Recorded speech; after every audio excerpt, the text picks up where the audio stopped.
तो एपिसोड के स्टार्टिंग में हम देखते हैं कि चुंगमुंग के शरीर में एनर्जी का फ्लो बहुत बढ़ चुका है और वो सारी एनर्जी को अपने पेट में केंद्रित कर देता है और कहता है कि ये हो गया। और चुंगमुंग कहता है यही वो नींव है जो मेरी नई दुनिया बनाएगी। एक छोटी लेकिन मजबूत ऊर्जा एक स्नोबॉल की तरह लुढ़क रही है और अंत में एक हिमस्खलन बन गया जिसे कोई रोक नहीं सकता। और चुंगमुंग उठता है और कहता है कि क्या अब मैं माउंट हुआ तक दौड़ सकता हूँ। तो वो उठ के जैसे थोड़ी दूर चलने जाता है तो वो फिर से गिर जाता है और चुंगमुंग कहता है कि हाँ ठीक है, मैं पहले अपने सारी ऊर्जा इस टेक्निक को सीखने में लगा चुका हूँ। और कहता है धत तेरी की, जब मुझे अपने शरीर को यूज करने की आवश्यकता होती है तो संतुलन बिल्कुल भी मदद नहीं करता है। और चुंगमुंग को शाओवुंग की आवाज़ सुनाई देती है जो उसको कहती है कि चुंगमुंग तुम अपना कभी कभी दिमाग इस्तेमाल करना भूल जाते हो। तो चुंगमुंग शाओवुंग की आवाज़ को कहता है कि तुम मेरा सर खाना बंद करो और कहता है कि इस रफ्तार में मैं कैसे माउंट हुआ तक पहुंचूंगा। फिर हमें दिखाया जाता है कि एक बाजार है जहाँ पे दो लोग एक आदमी के पास जाते हैं और उनमें से एक उस बैठे हुए आदमी को कहता है भाई भाई। तो वो आदमी कहता है क्या हुआ बताओ। तो वो लड़का उस आदमी को बताता है कि वहाँ पर एक धोखेबाज भिखारी है जो हमारे सारे भीख के पैसे को रोक रहा है और कहता है वह एक बच्चा है और वह इतना छोटा दिखता है कि हर कोई उसे अपने सिक्के देता है। तो आदमी कहता है क्या ऐसा है, ठीक है, तो मुझे लगता है हमें उसे एक सबक सिखाना जरूरी है। तो वो जो दो लड़के होते हैं वो कहते हैं हाँ सर आप बिल्कुल सही कह रहे हैं। तो वो लोग उस आदमी को चुंगमुंग के पास ले जाते हैं और उसको कहते हैं कि वो वहाँ है देखो भाई। और चुंगमुंग वहाँ पे खा रहा होता है क्योंकि उसे बहुत भूख लगी होती है क्योंकि उसने बहुत ज़्यादा एनर्जी यूज़ कर दिया था इक्विलिब्रियम को सीखने के लिए। तो चुंगमुंग जब खा रहा होता है तो पीछे से वो आदमी उसको आवाज़ लगाता है कि सुनो तुम छोटे लड़के, क्या तुम बहरे हो। तो चुंगमुंग खाते खाते उनको पीछे की ओर देखता है और उनसे पूछता है कि क्या तुम मुझसे बात कर रहे हो। तो आदमी कहता है क्या तुमने अभी मुझसे इतने अनौपचारिक रूप से बात की, इतनी कम उम्र में ही क्या तुमने अपना दिमाग खो दिया है। और बोलता है मुझे नहीं पता कि तुम यहाँ किसकी परमिशन से भीख मांग रहे हो, पर तुम एक बच्चे हो तो मैं तुम्हें बिना किसी नुकसान के यहाँ से जाने दूंगा।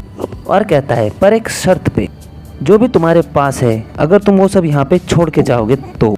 चुंगमुंग उन लोगों की तरफ देखता है और फिर अपने खाने की ओर देखता है और चुंगमुंग उनको कहता है कि क्या तुम लोगों को शर्म नहीं आती ये सब बकवास करने में, तुम वही मांग रहे हो जो मैं खा रहा हूँ। तो पीछे से एक आदमी बोलता है तुम बेवकूफ़, चुपचाप अपना सारा सामान यहाँ रख के चले जाओ। तो चुंगमुंग खड़ा हो जाता है और अपने हाथ पैरों से स्ट्रेचिंग करने लगता है और उसके बाद हवा में एक दो पंच ट्राई करता है और कहता है हाँ अब ठीक लग रहा है। और चुंगमुंग कहता है कि मेरा शरीर अभी उतना फिट नहीं हुआ है पर इन लोगों के लिए इतना ही बहुत है। और उन लोगों की तरफ देख के बोलता है मुझे इस शरीर की आदत हो गई है।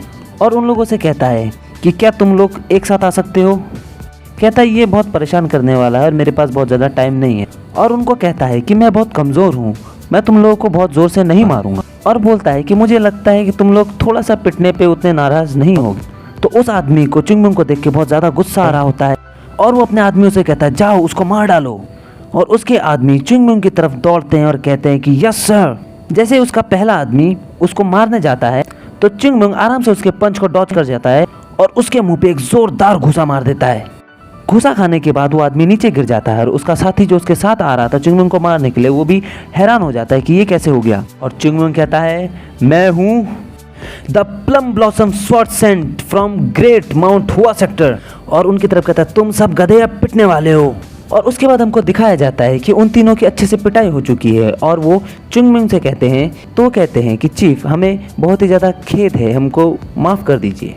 तो चुंगमुंग कहता है कि तुम मुझको चीफ क्यों बुला रहे हो। तो वो आदमी कहता है ठीक है फिर चीफ बैगर। तो चुंगमुंग कहता है कि तुम मुझे भिखारी बुला रहे हो। तो वो आदमी डर के मारे कहता है कि मुझे माफ़ कर दीजिए सर, मुझे माफ़ कर दीजिए।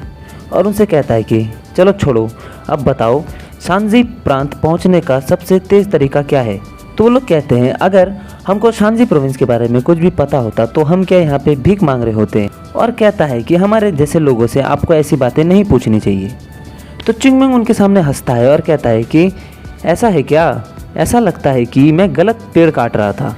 और वो हंसने लग जाता है ज़ोर ज़ोर से। तो उसको देख के सामने वाले भी हंसने लग जाते हैं। और उसके बाद चुंगमुंग उसका कॉलर पकड़ लेता है और उससे कहता है कि मैं ये तभी कहूँगा जब हम दोबारा मिलेंगे और अगर मैं दोबारा तुमसे पूछूंगा कि क्या तुम इस चीज़ के बारे में जानते हो और अगर तुम मरना नहीं चाहते तो तुमको उसका जवाब ढूंढना पड़ेगा। और कहता है अगर तुम्हारे दिमाग में ये बात सही से बैठ गई है तो तो वो लोग डर के मारे वहाँ से भागने लगते हैं और कहते हैं जी सर हमारे दिमाग में बैठ गई है। तो उसके बाद हमको सांजी प्रांत दिखाया जाता है। फिर एक आदमी खिड़की पे खड़ा होता है, उसके पीछे से उसको कोई आवाज़ देता है कि सेक्टर लीडर मैं ओनाम हूँ। तो जो सेक्टर लीडर होते हैं वो उसको कहते हैं कि तुम अंदर आ सकते हो ओनाम।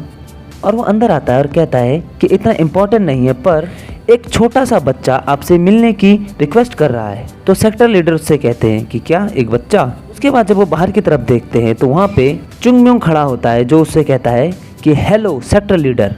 और यहीं पे हमारा एपिसोड खत्म हो जाता है और हम मिलेंगे आपके साथ अगले एपिसोड में। तब तक के लिए बाय बाय।